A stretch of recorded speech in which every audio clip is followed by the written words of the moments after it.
This channel and this video are made by an adult. While the subject matter can be based on child-friendly material, the narrative and video production is directed towards adults. Occasional slang words or swear words may be present, and the narrative directed at adult themes. If you are under 13 years of age, you should not watch this video.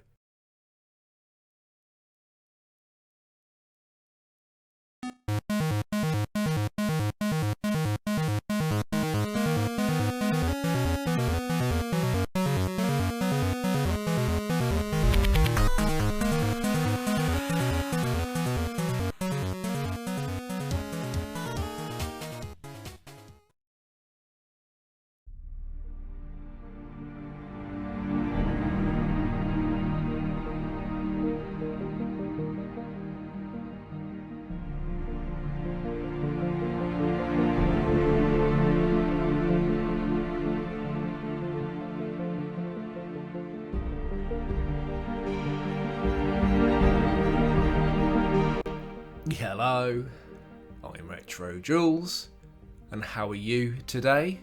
It's been 8 months since I made a video, and it's been over 8 months since I played World of Tanks, and I thought you might be interested in what I've been up to.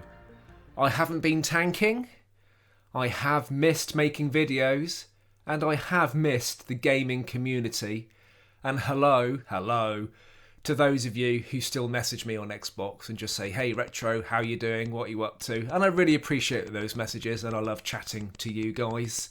So I just wanted to get out there and play some of the games that I'd missed out on.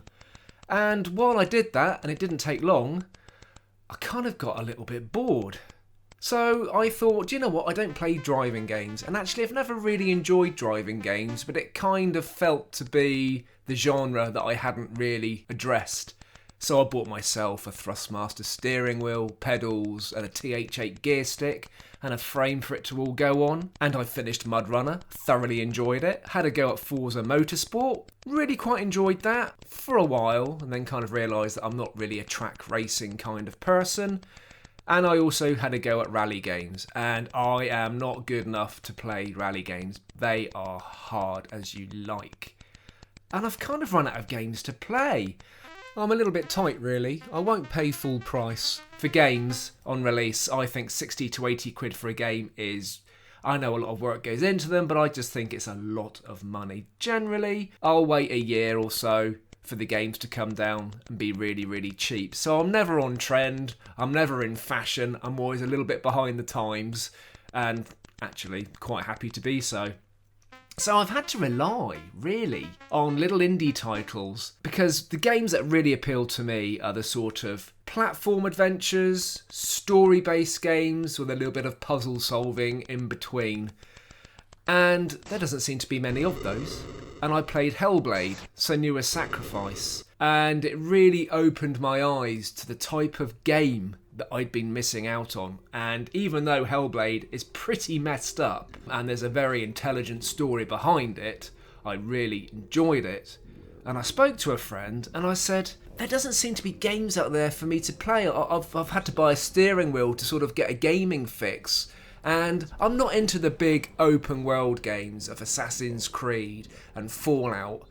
I just find those games too big, and actually I get bored before I get to the end of just doing the same old thing, going back to a location. And that was a problem I had with Metal Gear Phantom Pain, because you were constantly revisiting places you'd already been to do other missions, and I just got bored. And this friend said, well actually mate, he said, you've got the wrong console. You need to get yourself a PlayStation.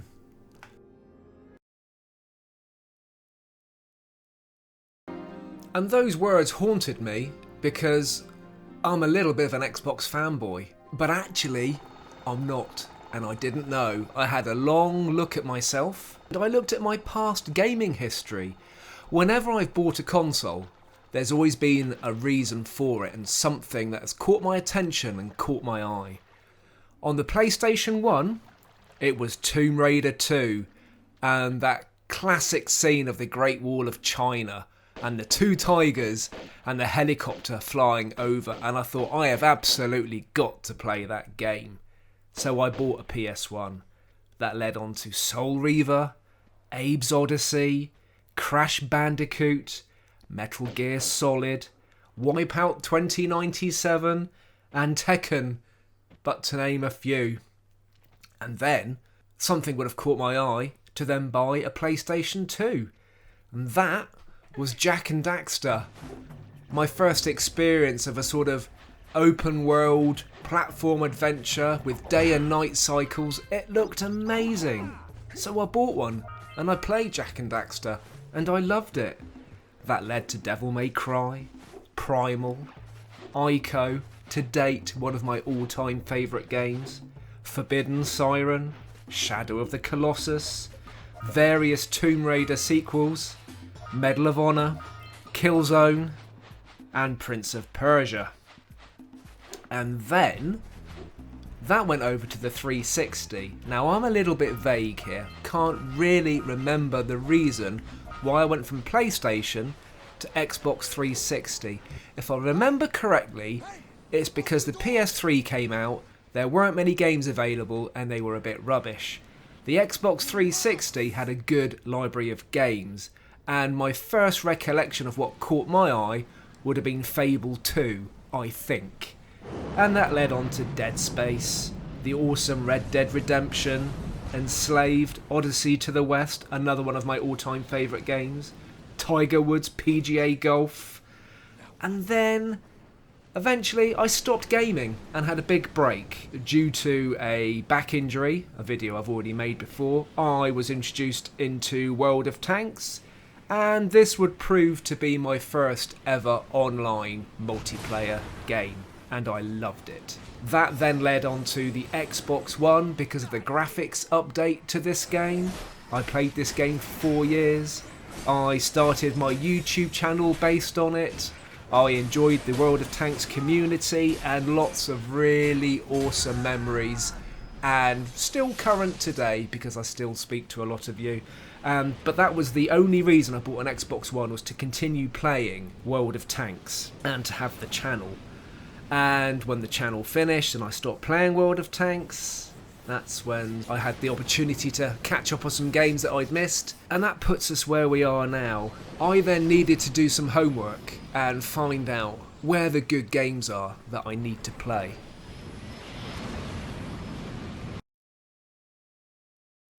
The grass isn't always greener on the other side, and that's why I decided to do some homework, and I looked back at the games that I could play on Xbox One, and I backtracked a little bit and played a little bit of Evolve.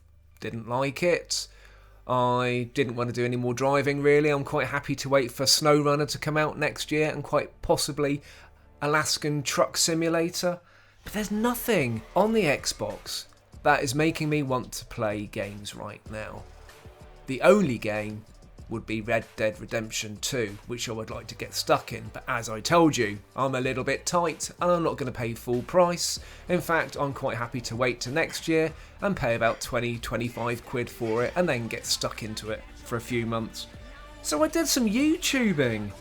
A lot of the games come out on both consoles, and that's where I was wrong, because if you look at Xbox exclusive games and you look at PlayStation exclusive games, for me and the games that I desire, I have missed out on a lot of what look really good games. For me, with the Xbox, there's going to be another Assassin's Creed, another Forza, another Gears of War, another Fallout, another Far Cry, and I really don't want to play these bollocksy Battle Royale Fortnite crap games, and that to me seems at the moment where Xbox is going. To me personally, it doesn't seem to be catering for the adults who perhaps want to sit back, relax in an atmospheric, story-based solo player game. To me, Xbox now is all about online multiplayer gaming and being able to do that wherever you want in the world, on a coach, on a bus, in a cave. Good luck getting a Wi-Fi signal there. But it's not about juicy, enriched games made by studios who are coming out with these one-off amazing games and these one-off hits that really leave a lasting memory. And I had a look at the PS4 games that I may consider. The Last of Us Remastered. Shadow of the Colossus Remastered. I'd love to play that again. The Last Guardian, from the makers of Shadow of the Colossus and Ico. Ico, again, one of my all-time favourite games. Uncharted series look good. Horizon Zero Dawn looks rather amazing. God of War, Days Gone, and the trailer for Ghost of Tsushima looks absolutely stunning. And even if I look at the videos which are talking about the next generation of consoles, Xbox still seem to be going down the sort of kiddie, cartoony multiplayer games, and Sony, for me, seem to be going down really graphically beautiful story-based games. As a result of this, I'm going to buy myself, in the sales, a PS4 and get stuck in to some really exciting games that I've missed out on. So I'm going to be present on both consoles because I'm keeping my Xbox One so I can keep in touch with all the guys on Xbox One still, and I'm also looking forward to perhaps messaging the guys on PS4 who've never had a chance to talk to me direct and have only had a chance to talk to me via the channel. I'm just looking forward now to having both consoles, the ability to buy any game that appeals to me that comes out.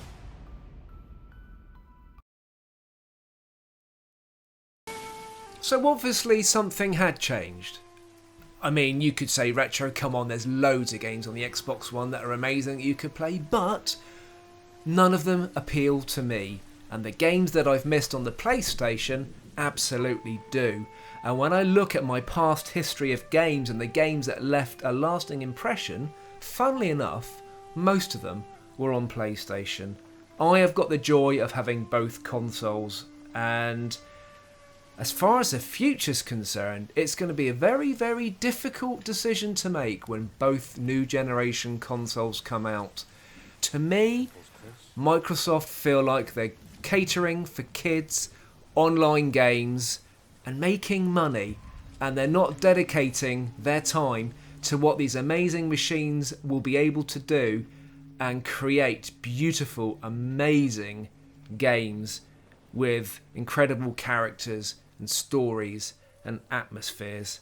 It's going to be a while before I even consider the new generation of consoles, because for me it's not just about buying the console, it's going to be the cost of the console, the cost of a 4K TV, and also for me the cost of a surround sound processor that is 4K compatible. It's going to be a big outlay and a big commitment, so I'm absolutely going to make sure I get the console choice right. But at the moment, making this video and doing the homework, PlayStation seems to have an absolute edge, and their motto, "It's for the players," for the first time really stands out to me.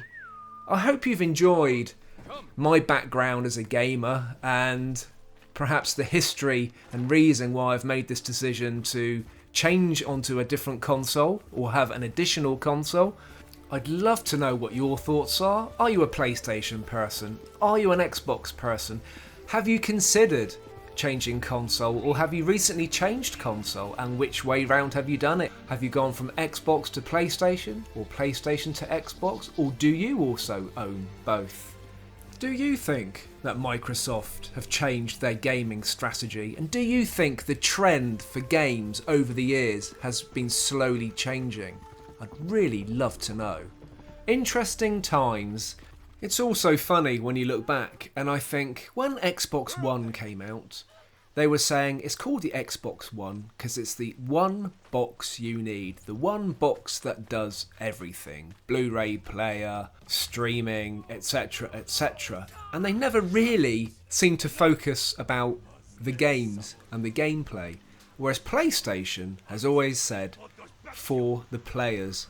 And when you look at the new generation of consoles coming out, it's all about clock speed and gigahertz and memory and all the other stuff. But do you know what? When it comes down to it, it's going to be about the games that are released on it. These machines are for playing games and losing myself in a completely different world. It doesn't matter which is the most powerful, which has got the best processors, which looks the best. They're going to both do the same thing, and it's going to be the games that really count. Although I must admit, I am a huge fan of the Xbox One controller and the Elite controller. The controller is also quite an important factor because that is your hands-on experience with the games. I really look forward to still chatting to you guys on both consoles now, and we'll see what the future brings. I'm really excited about getting a PlayStation and playing some of the games that I've mentioned. I'm like a kid in a sweet shop again. And I would like to say thanks to Ricky Tiki Tave, who still supports the channel and World of Tanks for the PlayStation guys and still plays with his community. And I'd also like to say thanks to Shady Dealings, who admins my RetroJules World of Tankers Club on Xbox, where I regularly pop in and see what you guys are up to, and still see if Artie is murdering you. I've really enjoyed talking to you. Keep safe, and I'll see you soon.